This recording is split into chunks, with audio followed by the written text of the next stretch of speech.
Hello guys, పట్టుకోసాను నేను అడిగినప్పుడు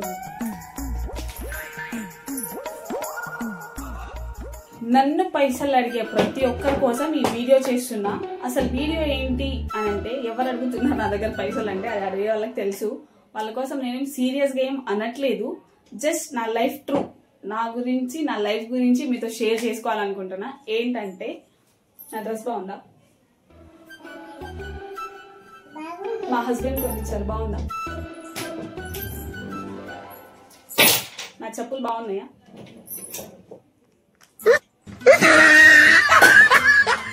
ఇదంతా చూసి మీరు నా దగ్గర మస్తు పైసలు ఉన్నాయని నన్ను అడుగుతారని నాకు తెలుసు. కానీ మీకు తెలియని ఒక పచ్చి నిజం ఏంటంటే, సెట్ చేస్తుంది, ఫ్యాన్ ఆఫ్ చేసిన వాయిస్ ఓవర్ పోతే కానీ అయినా సరే మా వాడు డిస్టర్బ్ చేస్తూనే ఉంటాడు. సరే, అసలు మ్యాటర్ ఏంటంటే, ఇది 500. నిన్న నైట్ షాపింగ్ చేసాం.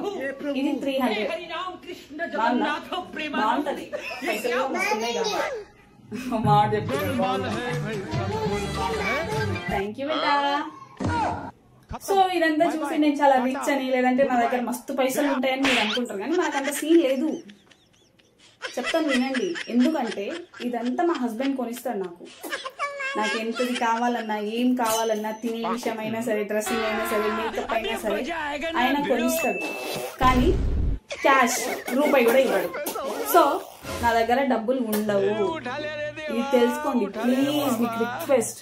మీరు అడుగుతారు నేను లేదని చెప్తాను, మీకు ఎట్లనో అనిపిస్తుంది. ఫస్ట్ నాకు ఎట్లనో అనిపిస్తుంది మీరు అడిగినప్పుడు నేను లేదని చెప్తే. మీరు అడిగినప్పుడు నేను లేదని చెప్తే నాకు గలీజ్గా అనిపిస్తుంది. మీకు ఎట్లా అనిపిస్తుందో నాకు తెలియదు, కానీ మీకు అది తెలీదు. ఇది నిజమా అబద్ధమా అనే డౌట్ ఉంటుంది మీకు. ఈమె పెట్టుకొని ఇవ్వట్లేదు అని అనుకుంటారు మీరు, కానీ అట్లేం కాదు. ఎందుకంటే నాకు ఏం కావాలన్నా మా హస్బెండ్ కొనిస్తారు, కానీ పైసలు ఇవ్వడు.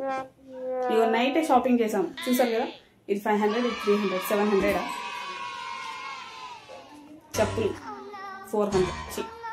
సరే, చెప్పులు 400. సో నాకు తీసుకురా, తీసుకురా, నీకు ఇచ్చిన కదా, తీసుకురా. కాదు, ఇది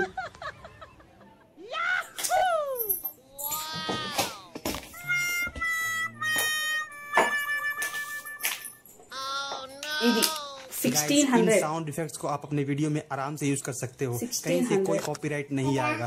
बस वीडियो को लाइक एंड चैनल को सब्सक्राइब जरूर कर देना दोस्तों, क्योंकि इनको దగ్గర నుంచి మనం తీసుకున్నామంటే ఇప్పుడు అన్ని ఫోన్ పే అయిపోయింది. मिलते हैं अगले वीडियो, तब तक लिए క్యాష్ కూడా ఉండదు, ఆయన ఫోన్ లోనే ఉంటాయి.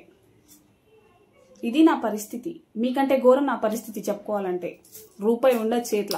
బయటికి పోదామంటే, పోనీ పానీపూరి తిందామన్నా రూపాయి ఉండదు. అక్కడికి వెళ్ళి ఫోన్ చేయాలి, 20 రూపీస్ అయ్యి పానీపూరి తింటా అని చెప్పి. ఇట్లా నాలాగా చాలా మంది సఫర్ అవుతున్నారు కదా. నిజం చెప్పండి, కింద కామెంట్ చేయండి.